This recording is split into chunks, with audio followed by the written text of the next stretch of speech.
Bonjour tout le monde, aujourd'hui je fais cette vidéo pour vous présenter le matériel nécessaire pour une pose d'ongles en gel. Donc juste le rallongement, on va pas faire de French, pas de couleur, pas de décoration, juste le matériel nécessaire pour un rallongement classique. Donc pour commencer, il faut du désinfectant. Il faut toujours désinfecter les mains, donc vos mains et les mains de la cliente si c'est sur cliente. Donc là, c'est le clean-up de chez DBD. C'est une boutique à Pertuis, là, dans la ville où je vis. Donc voilà, un désinfectant. Ensuite, il nous faut un pouce cuticule pour pousser les cuticules, les petites peaux qui sont ici. Ensuite, il nous faudra des limes. Enfin, une accessoirement, c'est suffisant.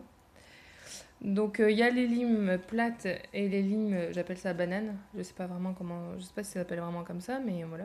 Elles ont deux côtés différents, elles ont un double grain, donc c'est pas mal. Quand on veut poncer, limer un peu plus fort ou moins fort, et ben on change de côté, c'est quand même pas mal. Et leur côté arrondi est vachement pratique pour le bord euh, des cuticules parce que avec une lime droite, on a plus tendance, je dirais, à toucher les peaux plutôt qu'avec avec une arrondie comme ça, on peut mieux travailler le bord de. Enfin, pas le bord de l'ongle, mais justement le bout de l'ongle en fait.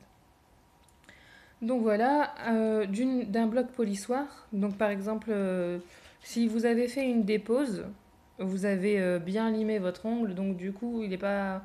Pour préparer l'ongle, ça dépend après de la situation, mais il n'est pas forcément nécessaire de passer la lime, mais juste de bien unifier avec un bloc polissoir pour pas trop abîmer l'ongle.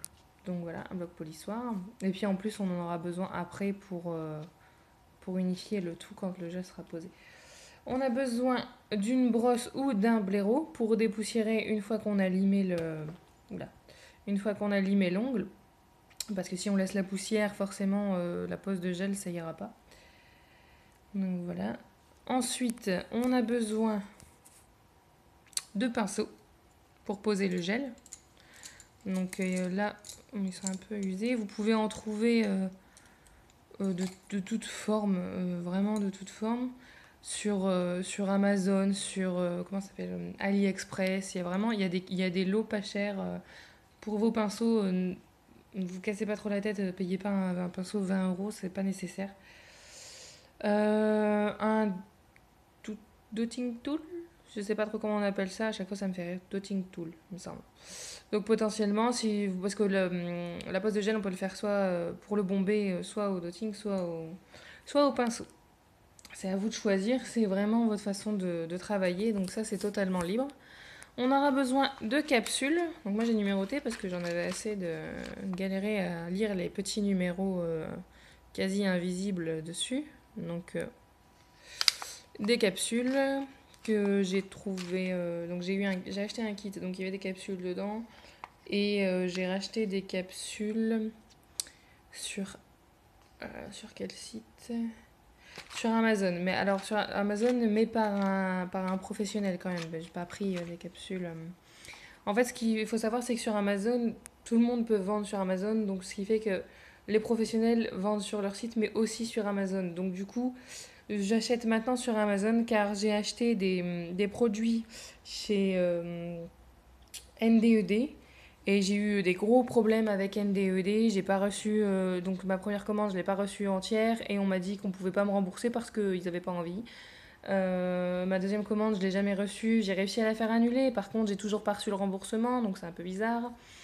Donc du coup, maintenant, je commande toujours chez les professionnels, mais via Amazon parce qu'ils ont un service vraiment au top. Donc du coup, je commande par là. Donc je sais plus où j'en étais. Oui, donc des capsules ou des chablons.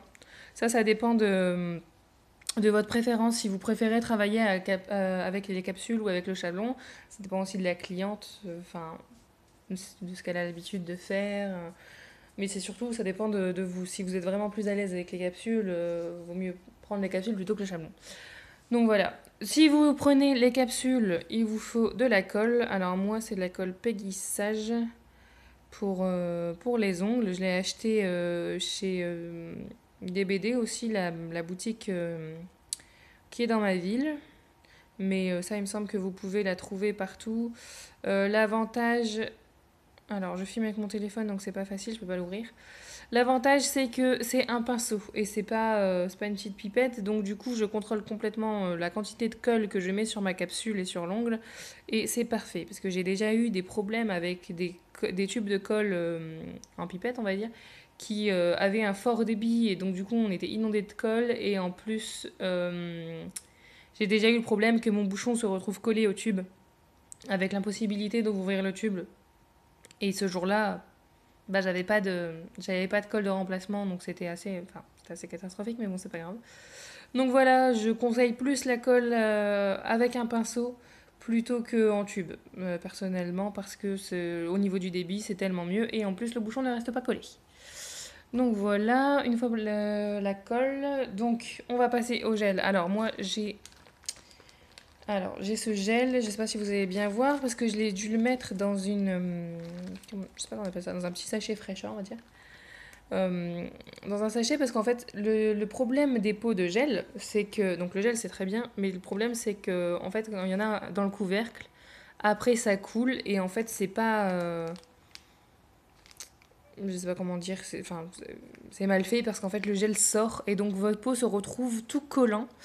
Et donc c'est juste l'horreur. Donc du coup, moi je l'ai mis là-dedans, comme ça je peux transporter sans problème. J'ai même mis un coton pour pouvoir ouvrir le pot sans avoir les mains toutes collantes après.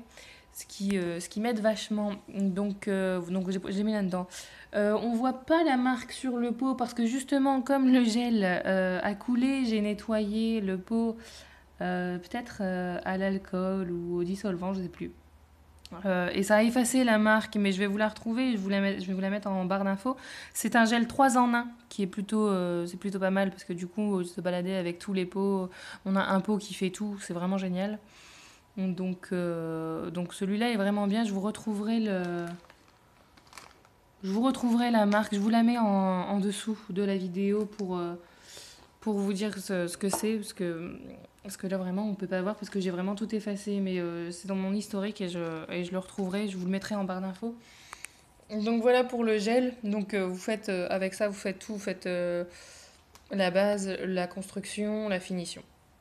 Bon après c'est sûr vous faites pas la couleur vu qu'il est transparent, après il y en a des roses il me semble, mais, très clair pour pouvoir faire la construction en fait comme ça. Il y a certaines personnes qui n'aiment pas avoir les ongles transparents, ils préfèrent avoir le petit côté rose sur l'ongle. Donc voilà, donc ça c'est un gel 3 en 1 qui est assez bien, franchement il me convient. Il est plutôt, je dirais pas qu'il est épais mais il n'est pas non plus liquide, donc il est vraiment très bien. Il se travaille aussi bien au dotting et au pinceau, il est vraiment chouette. Ensuite, on aura besoin de coton. Alors le coton, j'ai eu ça dans un kit. Celui-là, j'ai eu dans un kit. Sinon, vous prenez un coton démaquillant, un coton en carré.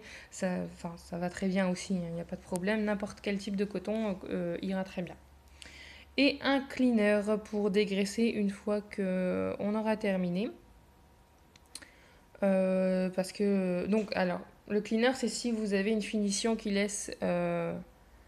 une pellicule grasse, si vous avez une finition qui laisse une pellicule grasse, vous allez utiliser le cleaner pour dégraisser. Si vous avez comment on appelle ça, un quick finish, là ça ne laisse pas de résidus. Pardon. Et donc vous pourrez facilement en fait une fois que vous l'aurez appliqué, ce sera fini, voilà, vous avez terminé. J'ai oublié la précision qui tue. Pour le gel, il faut une lampe UV. Alors celle-là, elle vient de chez NDED justement. J'ai pas de problème avec, elle est très bien. J'ai vraiment aucun souci. Leurs produits sont bien, c'est juste que leur service il est tout naze. Et l'avantage de cette lampe, c'est que le cordon, il est long. J'ai acheté une lampe où le cordon était très court. Et ça, c'est pas pratique du tout. Donc voilà en revue le matériel pour une pose complète, une pose avec juste le rallongement de l'ongle. Cette vidéo vous a plu, vous pouvez mettre un petit like et vous abonner à la chaîne si vous le souhaitez. Bonne journée!